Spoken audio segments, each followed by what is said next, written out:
নমস্কার বন্ধুরা, অমৃত কথায় আপনাদের স্বাগত জানাই। আজকের ভিডিওটা একটু অন্যরকম হতে চলেছে। তার কারণ হচ্ছে বিগত দিনগুলোতে যে ভিডিও আমি দিয়েছি তাতে ঠাকুরের যে বাণীগুলি বলা আছে সেই বাণীর ব্যাখ্যা চেয়ে কয়েকজন বন্ধু আমাকে কমেন্ট করেছেন। মূলত তাদেরই অনুরোধে এই ভিডিওটি বানানো। জানি না কেমন হবে। আর ঠাকুরের এই বাণীর ব্যাখ্যা দেওয়ার মতো যোগ্যতা আমার নেই, আমি প্রথমেই সেটা স্বীকার করে নেই। কিন্তু তবুও ঠাকুরের বাণীগুলির সঙ্গে যুক্ত থাকার কারণে, ঠাকুরের সাথে যুক্ত থাকার কারণে কিছু উপলব্ধি আমার মনে জেগেছে। আমি সেটুকুই শুধু আপনাদের সঙ্গে শেয়ার করব। ভুল হলে মার্জনা করে নেবেন। তো যাই হোক, আজকের যে বাণীটার বিষয়ে আলোচনা করব, এর আগেও এর ভিডিও আপনারা দেখেছেন। এখানে একটু অন্য কিছু পাবেন, আশা রাখবো সেটাই। দুঃখের চিন্তায় এই বিষয়ে ঠাকুর একটি বাণী দিয়েছিলেন। তিনি বলছেন, দুঃখের চিন্তায় বিব্রত হইও না। দুঃখের চিন্তা কখনো তোমাকে সুখী করতে পারবে না। বাণীটি খুবই সিম্পল, এর অংশটা আরো আছে। আমি প্রথম দুটো লাইন পড়লাম। বাণীটা খুবই সিম্পল, কিন্তু এর অন্তর্নিহিত ভাব যদি আমরা জানি তো আমাদের অবাক হতেই হয়। কি গভীর কথা তিনি বলে দিলেন। আমরা অনেকেই হয়তো জানি বিষয়টা, অনেকেই আবার ঠাকুরের এই বাণীগুলি উপলব্ধি করতে পারি না। তো তিনি কি বলছেন, বিষয়ে আসা যাক। তিনি বলছেন যে দুঃখের চিন্তায় বিব্রত হইও না। এই বিব্রত একটা ওয়ার্ড, এর মধ্যে লুকিয়ে আছে গভীর অর্থ। এটাকে যদি আমরা ভাঙি, বিব্রত, ব্রত কথার অর্থ হচ্ছে কাজে ব্রতী থাকা। আমরা প্রত্যেকেই কোনো না কোনো কর্মে ব্রতী থাকি। তো ঠাকুর সেই ব্রতী থাকার বিষয়টাকেই বুঝিয়েছেন, যে দুঃখের চিন্তা আসবে। তিনি বলেননি যে দুঃখ আসবে না, তিনি বলছেন যে দুঃখের চিন্তায় বিব্রত হইও না, অর্থাৎ তোমার কর্ম থেকে তুমি চ্যুত হইও না। তোমার কর্ম তুমি করে যাও, যে যে কাজ করো তাই তোমরা করে যাও। আর বলছেন, দুঃখের চিন্তা কখনো সুখ এনে দিতে পারে না, অর্থাৎ দুঃখের চিন্তা করলে দুঃখই আরো পেয়ে বসে।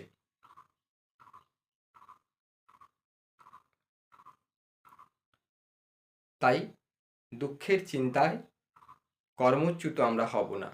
আমরা যে যার কর্ম করতে থাকব। দুঃখ আসবে, কিন্তু তাকে সরিয়ে দিতে হবে। সে বিষয়েও ঠাকুর বলছেন পরে, আসছি সে বিষয়ে আমি। তো ঠাকুরের একটা অভিজ্ঞতা আমি এই বিষয়ে বলি। কেষ্টদা একদিন ঠাকুর বাড়িতে এসেছেন, ঠাকুরের সঙ্গে কথোপকথনে রত আছেন তিনি। তো ঠাকুর কেষ্টদাকে বলছেন, আমার বুকে ভীষণ কষ্ট, আমার খুব কষ্ট হচ্ছে, আমি কুইনাইন ইঞ্জেকশন নিয়েছি। তো এই কথা শুনে কেষ্টদা বলছেন, যে ঠাকুর, আপনি তো সবার ঠাকুর, সবাই আপনাকে ভগবান সাজিয়েছে, আপনার এত কষ্ট কেন? আপনার আবার ইঞ্জেকশন নেওয়া লাগে? তো আপনার আনন্দ হওয়া উচিত।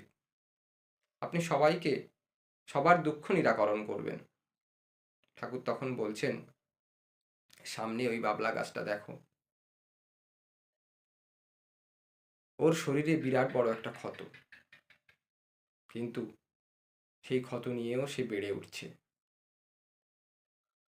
সে তার পরিবেশকে প্রতিপালন করছে, ছায়া দিচ্ছে, কত পাখিদের আশ্রয়স্থল হয়েছে সে, কিন্তু ক্ষতটা কিন্তু তার মিলিয়ে যায়নি। ক্ষতটা নিয়েই সে বেড়ে উঠেছে। তাই আমার মধ্যেও অনেক কষ্ট, তা সত্ত্বেও তোমাদের আমি বুঝতে দেই না। এটার অর্থ এটাই যে যুগপুরুষোত্তম যারা এসেছেন তাদের জীবনেও কষ্ট ছিল, অর্থাৎ সবার মধ্যেই দুঃখ কষ্ট আছে, কিন্তু সেটাকে চেপে রেখে আমাদের এগিয়ে যেতে হয়, কর্মে ব্রতী থাকতে হয়। কেননা দুঃখ নিয়ে যদি আমরা বেশি ভাবি তাহলে সেই দুঃখটাই পেয়ে বসে।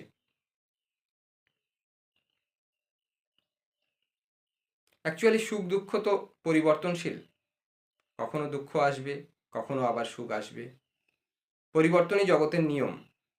তো দুঃখ আসবেই, কিন্তু সেটাকে সরিয়ে ফেলার ব্যবস্থা করতে হবে কর্মের মধ্য দিয়ে। ঠাকুর সেটাই বলছেন, ঠাকুর নিজেও একটা উদাহরণ দিলেন। আর তিনি কি বলছেন না, কিভাবে সুখী হওয়া যায় সেই চিন্তা করো, কিভাবে মানুষকে সুখী করা যায় সেই ভাবনা করো, কিসে মানুষ সুখী হইতে পারে সেই চিন্তা করো। তাহলে দুঃখ আসলো, দুঃখটা সরিয়ে দেওয়ার জন্য আমাদের কি করতে হবে না, কিভাবে মানুষের ভালো হয় সেই চিন্তা করতে হবে, মানুষকে কিভাবে সুখী করা যায় সেই চিন্তা করতে হবে আগে। দেখুন, দুঃখ একটা ভাব যেটা সুখের ওপর প্রভাব বিস্তার করে। আনন্দ চিরন্তন, আনন্দ থাকেই, কিন্তু সেটাকে সবসময় আমরা উপলব্ধি করতে পারি না। কেন?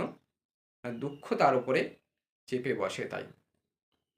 তাহলে সেই দুঃখটাকে যদি আমরা সরিয়ে ফেলতে পারি তাহলে আবার আমরা আনন্দ পাব।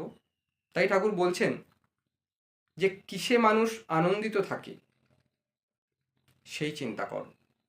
এখানে তিনি মানুষ বলতে বুঝিয়েছেন তোমার পারিপার্শ্বিক, তোমার পরিবারের লোকজন, স্ত্রী পুত্র সন্তান পিতা মাতা, সকলকে তুমি খুশি রাখার চেষ্টা করো, তাহলে তারা খুশি হবে, নিজেও খুশি থাকতে পারবে। এখানে তিনি আনন্দের কথা বলেননি, আনন্দে সবাই থাকে, কিন্তু ওই বললাম দুঃখের ভাবটা তার উপরে চেপে বসে, তখনই আনন্দটা দূরীভূত হয়। তাই বলছেন তিনি সুখী করো, কিসে তারা আরাম বোধ করে সেই ব্যবস্থাই তুমি করো। দেখুন, কোনো জায়গায় যদি জল পড়ে, সেই জলটা আমরা জল দিয়ে সরাতে পারি না। এই কথা বলার অর্থ দুঃখ দিয়ে দুঃখকে নিরাকরণ করা যায় না। তাহলে শুকনো কিছু জিনিস দিয়ে যদি আমরা জলটা মুছি তাহলে জলটা সরে যায়, তখনই জায়গাটা শুকনো হয়। সেরকমই দুঃখকে দুঃখ দিয়ে সরানো যায় না। তাই ঠাকুর বলছেন আনন্দের ভাব জাগ্রত করো, সকলকে খুশি করো। আর কি বলছেন? কাজে লেগে যাও।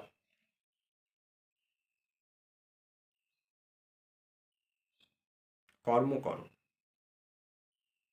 কিভাবে মানুষকে সুখী করা যায় সেই চিন্তা করো। তাহলে আমার চিন্তা থাকবে যে কেমনতর ব্যবহার করলে আমার পারিপার্শ্বিক, আমার ইষ্ট খুশি থাকবে সেই ব্যবস্থা করা, তার জন্য সেই কর্মগুলো করা। কিসে তিনি খুশি হন সেই কর্ম করা, কিসে আমার পরিবারের মানুষজন খুশি হন সেই কর্ম করা।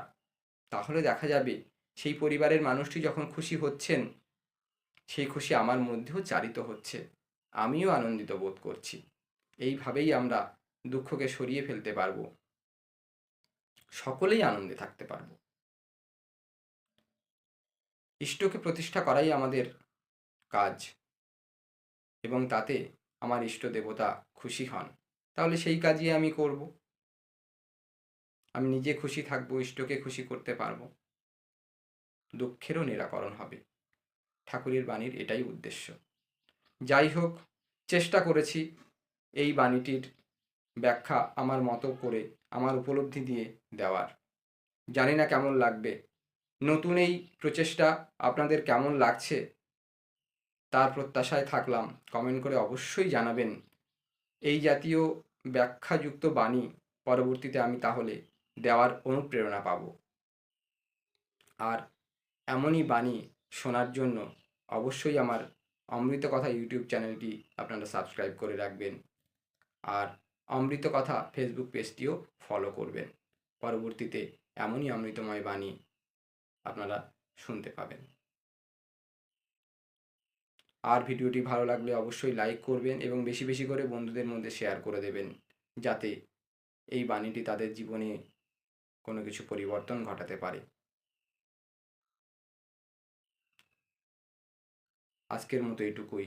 জয় গুরু, বন্দে পুরুষোত্তমম। সকলে ভালো থাকবেন, সুস্থ থাকবেন।